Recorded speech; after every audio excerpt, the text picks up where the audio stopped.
I realized I've never talked about the first time I was ever incarcerated or found myself in a jail cell. This is a story time about that.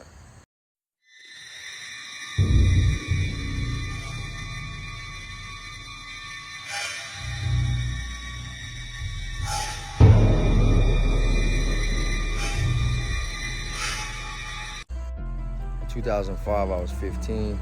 About a year prior, I had already jumped off the porch, so to speak, whatever you want to call it. Chose I wanted to start living a certain way. You know, that was the year I really started, going after females, got some pussy, thought I was the shit. Started smoking, drinking, skipping school, was already getting into a lot of fights. I had already been expelled at that time, 1 year, not realizing that following year I would be held back, meaning that I would actually be 17 in the ninth grade eventually. Before, I had to go to alternative schools, life skills and such, homeschooling. I tried all that. I've been to multiple high schools around here. Warren schools, Newton Falls schools, Highland schools, and life skills and homeschooling. So that year was the year I was diagnosed with bipolar type 2 and PTSD. I was given medications and whatnot. There's no excuse for what happened, but I'm just telling you I had a lot of mood swings and some trauma and shit that I was trying to deal with, but I really wasn't. My brother passed away that same year, 2005. He was 6 years old, and I blame a lot of this on that. Like I said, there's no excuses, but I really just quit caring. And I just started pretty much doing what I wanted. I was already given verbal house arrest without an ankle bracelet and probation, but I would just lock my door, put the music real low, and climb out my window. At the time we lived in the East River Gardens. It's these little projects that got in Newton Falls. Pretty much it's the people who don't got a lot of money out there. Because if you know anything about this area, Newton Falls isn't like a crime-ridden city. It's like a small country town with a little over 1,200, 1,500 people. At least back then it was. That's like the poor side of town, And I'm not trying to clown nobody that lives over there. My family is like the fucking shameless family. So shout out to y'all, because I know living out there is rough because you get looked at different by people whose family got money in Newton Falls. Well, at that time, my mom, like I said in many videos and on that last podcast I did, I mentioned how from 1999 to 2005 we lived out there. Then I came back to Warren, linked up with all my friends from elementary school, and my life took a completely different path. That had not took place yet. So my mom didn't know what to do. My pops was trying, but he had his own demons and addictions and things that he was struggling with. So my mom and my grandma would team up on me, and they would also call my Uncle Rich to come down and say some shit, to me. They lived a couple courts over. Well, pretty much at this time, I wouldn't go to school. They kept calling, saying that I'd come in and leave. One time I was even chased by the principal. It was me, Nick, Jimmy, and Dan, and we left school and they chased us, and we ran through the woods and got away. It might have been within that same few-day period. My mom got a call from the truancy officer, so she freaked out on me. She's telling me to get dressed and this and that. I wouldn't go. They had just found some cigarettes in my room. One thing led to another, and I yelled at my mom, and her and my grandma had plastic spatulas, and they was chasing me around. I actually ended up jumping up on the top bunk because we had bunk beds, me and my little brother, and they were swinging them, and one of them caught me in the ankle. It's not funny, but looking back on it, imagine my mom and my grandma chasing me with plastic spatulas. Shit was nuts. And I end up getting down, flipping out. I start breaking shit. This is where it's messed up, and I wish I never did this, because my mom does not deserve a lot of the things that I put her through. I actually ended up shoving my mom, and I knew the couch was behind her. Still not all right. I pushed her. She fell down. My grandma smacked the fuck out of me from the side.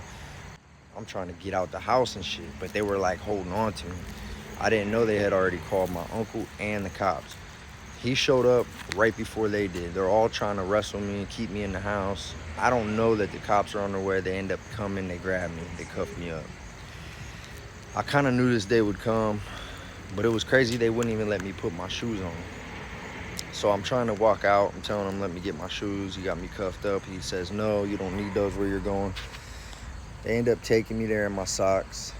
I guess maybe he thought that was part of the scared straight process. I don't know, because he could have reached down and grabbed him. This Newton Falls cop did this shit to me. So, you know, with the shoes part, I did this shit to myself with the story, obviously. We're going. I'm scared. I ain't gonna lie, I'm nervous. I don't know what to expect. We get there. When we walk in, they take, not the front right here. This is the front of the building. Around the back is the main part of the jail.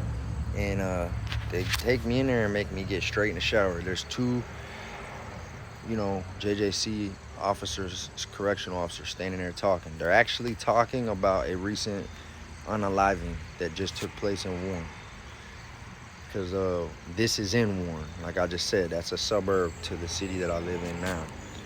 So they're talking about some true crime shit that just took place, and I'm overhearing them. And I say something to them, and they both tell me to shut up. I wasn't being spoken to, and I realized right there, okay, yeah, this place is gonna be like this. People are gonna be assholes, whatever. They take me out. They put me in this room with this older kid. He was 17, and he was waiting to go to DYS. You know, that's juvenile prison. And the kid, his name was Darius. And he ends up trying to teach me the ropes and shit. You know, he was cool, but he was kind of like a bully to me. But he never put his hands on me, but he liked to joke, clown, and horseplay a lot. And he was like kind of aggressive, you know, and he knew he was on his way to jail. Now, what's crazy is when we first come out, when you first come out your room, they would leave your shoes outside your cell. I didn't have none. So when I came out, a couple kids are giggling and laughing, saying, look, this dumb motherfucker left his shoes at home. Mind you, my bunkie ain't saying shit. He's just letting this shit ride. So I just pretty much say, yeah, the cops wouldn't grab him, this and that. Everybody started laughing. And I'm sitting there thinking, like, I didn't know how to handle it because I got all these older kids with mustaches. In my mind, I'm like, man, I'm going to end up having to crash out in this bitch and probably end up staying here longer or something. Like, I didn't know how to act at the time. But I also knew that they were just joking. I've always heard stories about people bidding off people. You know, in prison, they call it being a wreck piece, whatever. Well, what was cool at the process of all this in my young mind you, I'm tiny. Like, I'm a little guy. I barely hit puberty. I hear a familiar voice. My cousin Stevie was a couple cells down.